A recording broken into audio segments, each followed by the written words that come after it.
Hey everybody, it's Jeff from New York, and we are back in Jackson, New Jersey to check out Hurricane Harbor. Check out this SUV on my left. He's just about to cut me off. And there he goes. So for those of you who don't know, Six Flags Great Adventure is basically three different theme parks. The first being Great Adventure itself, which is an amusement park, and I've done several videos on that already.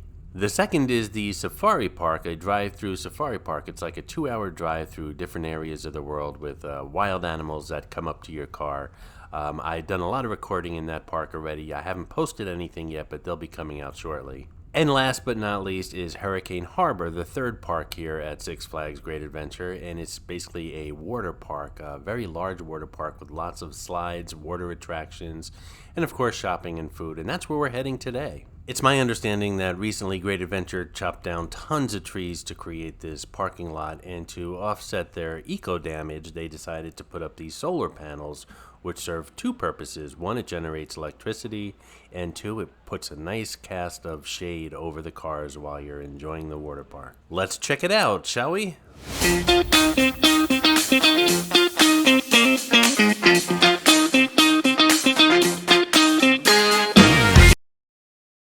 So it's a beautiful Monday visiting the park here. It's my first time in the park. As a Diamond Elite member, I could reserve a chair by the wave pool, reserved for Diamond Elite members. So that's where we're going to try to head first to see where that is. Once we get our chair and get all situated, our next step is to find a locker here in the park. As usual, I'm traveling by myself today, and should I want to take a dip in one of the pools or the lazy river, I need to lock up my wallet and some of my camera equipment because I don't want to leave it, obviously, by the chair while I'm away. And just like the Great Adventure amusement park next door, as a newcomer, you'd really like to have a fold-out map to see what's where you're going, where you are. But unfortunately, there's no fold-out maps here either, just like Great Adventure, the amusement park next door. They do have the map on a phone app, but it's not the greatest resolution. And again, it's very tiny, and you know how phones can be in bright sunlight. It's very hard to read. So basically what I'm saying is, if you follow me, we're going to follow a path, and that's going to lead us to who knows where. It's a big mystery, but that's a great way to explore a park like this. Until, of course, you start walking in circles. Don't forget to look for the Joker, who shows up on all my Six Flag videos, including this one. Sometimes he's easy to spot, other times he can be quite elusive. Be the first to spot him, leave a comment below with the timestamp that you spotted him, and you'll get a shout out on an upcoming video. Alrighty, and you can see we're by the wave pool now. I finally got my chair. It's pretty much all the way into the park, this wave pool. So we walked through a lot, but I'm going to backtrack and show you everything that I've seen so far. And the wave pool obviously is calm right now. Hopefully some waves will come by and you can see what it looks like when it's really choppy. And I just heard the horn go off, which means the waves are a-comin'.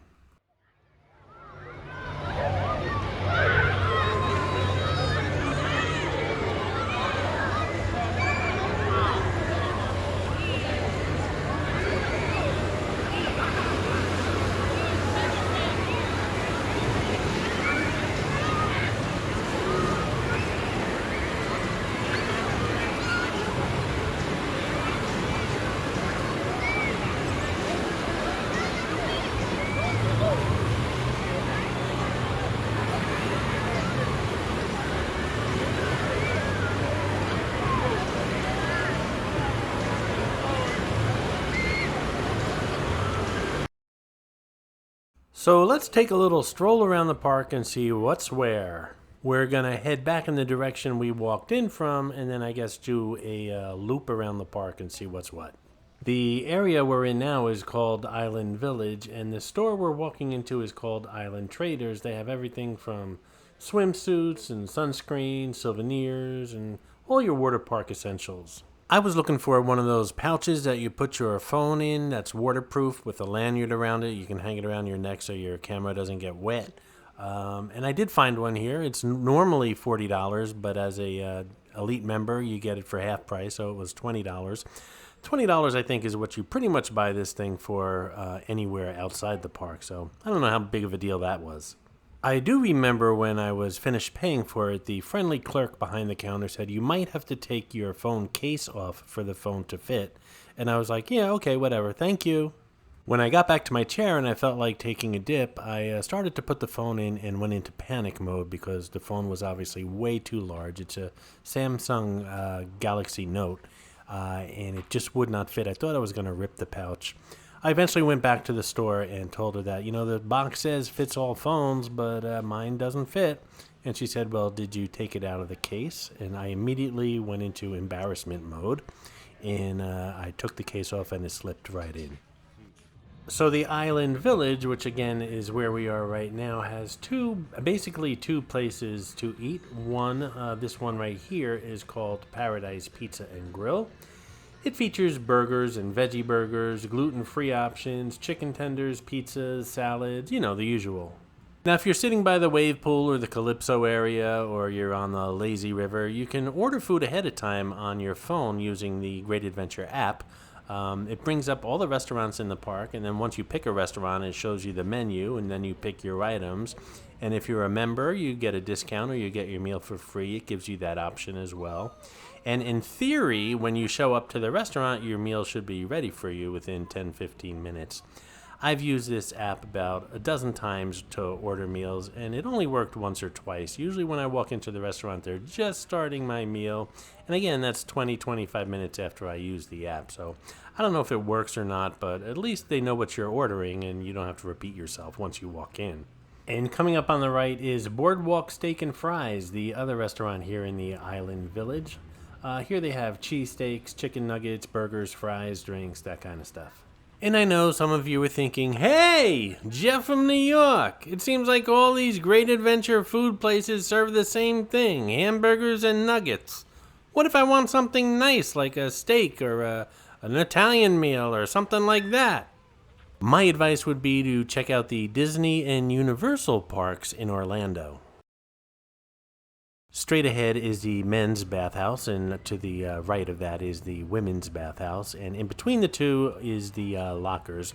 The bathhouses are basically benches and showers, just to wash the pool water off or to get washed before you go into the pool and get changed. The lockers are 3 different sizes, 3 different prices. I usually get the smallest one. It's more than enough room to fit my backpack and a couple of other items. It cost me $15 for the day. We just passed a Rita's on the right-hand side. They have water ice, frozen custard, gelatis, cold drinks, and a couple of other items. Very popular here in Central Jersey. I'm not sure if they're national or maybe they're just in New Jersey. I'm not sure, but very popular place. And now we're going across or over, I should say, the lazy river. The lazy river here is quite large. It pretty much circles the entire park, creating an island in the middle, which is what we just left. I do go on the lazy river. That's going to be a separate video and something to look forward to here on the New York channel. Some of the places to eat and drink around this area are the Blue Lagoon Dipping Dots, the Disco Coke Cart. There's also a Six Flag funnel cake here, as well as Tidal Wave snacks. Knowing that you can't eat inside, I was concerned that there'd really be no place to eat around here, but considering that they're limiting the crowds coming in and they've put all these tables on the outside, finding a place to sit down and have a meal is not an issue. Now, this area we're looking at is called Discovery Bay, and it's a great area for kids and families alike. Unfortunately, it has not opened since COVID, and it won't open this season at all. We'll see what happens next spring, but it's a really fun area for the family. And now we're heading towards the rear of the park, which is where that big wave pool is. The park is pretty much simply laid out, so if you don't have a map, it's not as frustrating as it could be. We're basically going in one big loop here, and right now we're halfway through. We're back at that big old wave pool. Now, the wave pool is officially called the Blue Lagoon, and I'm going to take this right off their website. It says, get tossed around by the sea without leaving the pool. With water this choppy, it's no wonder there's an enormous pirate ship crashed on the rocks. From just off the shore of a little fishing village, you can check out the elaborate wreckage. There's only one problem. You're in the middle of a raging wave pool. This enormous 696-gallon pool is going to be your home for as long as you can take it. That's 92,800 cubic feet of water. Blue Lagoon is a massive wave pool that generates ocean-sized waves right in the middle of Hurricane Harbor. There's plenty of room for you to spread your flippers and get your wave on, or take a raft and ride over each crest like a ship at sea, or brave it freestyle, bobbing on the surf like a pro. Either way, this wave pool is serious fun. At its deepest, Blue Lagoon is 6 feet deep, but you can relax in the shallow end if ripples are your style. There's even lounge chairs on the beach if you just want to kick back and take in the sights. But in the giant pool, when the water starts to rise, you'll rise with it. One after another, you'll be swamped with wave after wave, and you'll stay cool as a fish on a hot summer day. Spend the day in the ocean without ever leaving Six Flags. Right here is the entrance and exit to the lazy river, and you might see a line as we walk past it. There's plenty of other exits and entrances, but they're all closed to the lazy river. This is the only one that gives you access to the river during COVID right now. I keep calling it the lazy river, which is pretty much what this feature is called in water parks, but the official name here at Hurricane Harbor is Take It Easy Creek. And I do take it easy in that creek in a video coming up, so make sure you stay tuned here at Hurricane Harbor. We're now heading into the Calypso Springs area of Hurricane Harbor, and again, this is off their website. Cool off in the all-new Calypso Springs activity pool. Calypso Springs brings the largest expansion since 2000 to Hurricane Harbor. This 100,000-gallon activity pool provides families with the opportunity to cool off, sit back, and relax after floating the Take It Easy Creek or tackling the behemoth Geronimo Falls. Some of the key features of Calypso Springs include, of course, the massive 100,000-gallon beach entry style pool, the fountain that spontaneously erupts geysers every once in a while, in a giant open lounge with hundreds of chairs for sunbathing and oversized umbrellas to escape that sun if that's what you want to do. Calypso Springs is located between the Take It Easy Creek, Lazy River, and the Tornado Water Slide. Speaking of the Lazy River, this is one of the areas where you used to be able to get in and out of the Lazy River, but it's closed. There's only that one area now during COVID. And speaking of the tornado, again, this commentary is taken off the Hurricane Harbor website. There's no calm in the eye of this storm. Go inside the eye of insanity in Tornado, a mind-blowingly original water adventure like nothing you've ever seen. You can't miss the gigantic blue and yellow checkerboard structure, truly one of the most unique water slide designs in the world.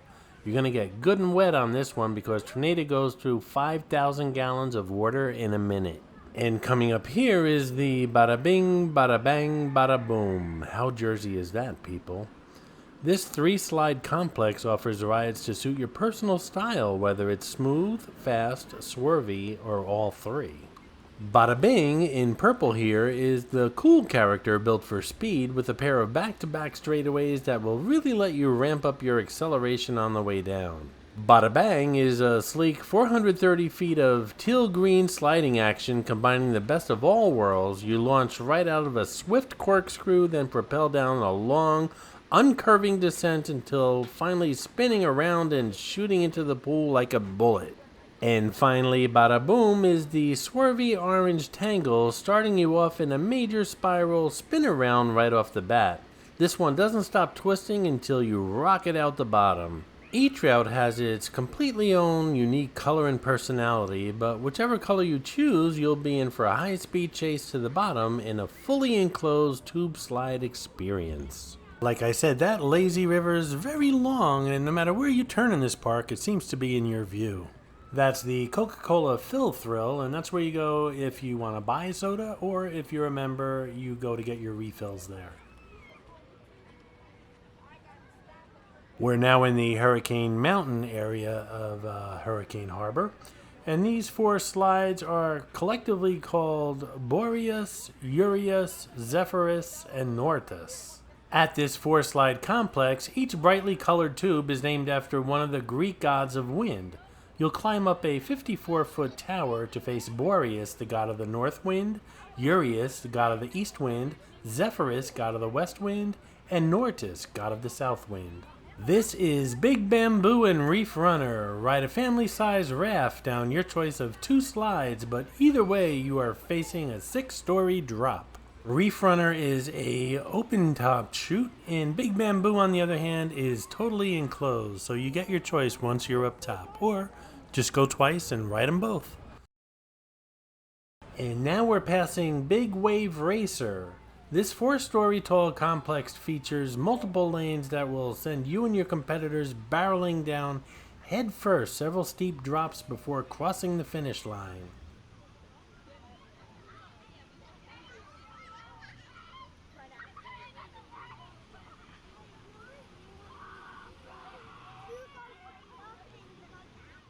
And now, my New Yorkers, we're heading into Caribbean Cove. Or is it Caribbean Cove?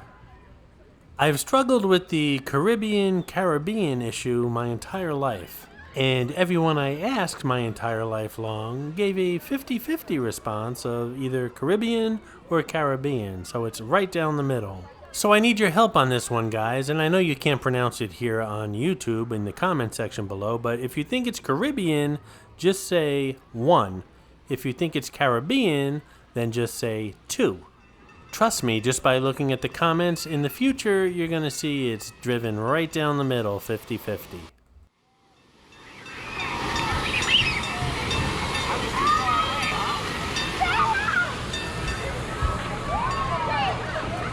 You'll find lockers all over the park, so make sure you keep track of where yours is within the park. And I like how they put these tarps over them, because if not, they become easy bake ovens. And lo and behold, we're coming upon the lazy river again. Check out the lifeguard as we walk over this bridge over the lazy river. Their heads bop up and down, constantly up and down, left and right, left and right. It never stops. It's a wonder they don't get neck aches. And I Googled it, and there's a reason for that, but I call these lifeguards bobbleheads. This is Northern Star Concessions, another snack area here at the park.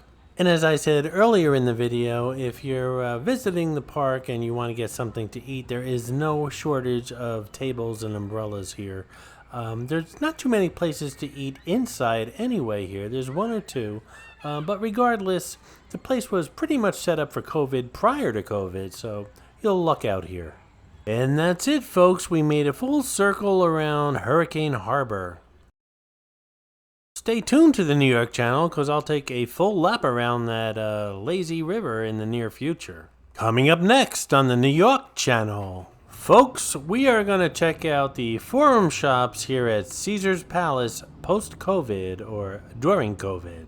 The Vegas Strip has lots of shopping malls, but this is one of the more popular ones, and how's it doing during the COVID crisis? I'll let you decide as you watch the video. Also, please check on that community tab here on the New York channel. It's kind of like a hangout for subscribers and people who just like to watch New York videos. I'll be in Vegas in about 2 weeks and doing my first live stream from the Cosmopolitan Hotel and Casino. I have a terrace room looking over the Bellagio fountains. I'm going to do a live stream. I'll have a chat going. So as long as you're part of that community, and as long as you're subscribed, and as long as you clicked on that notification, you'll know exactly when and where to check out the first New York live stream. And I'm really looking forward to that. I hope you enjoyed this video, and if you did, please like, comment, ask some questions, and most importantly, subscribe by clicking on the button on the left. You can visit all of my New York videos by clicking on the top right, or check out my videos on other favorite places to visit by clicking on the bottom right. Thanks for watching, and I'll see you around the city.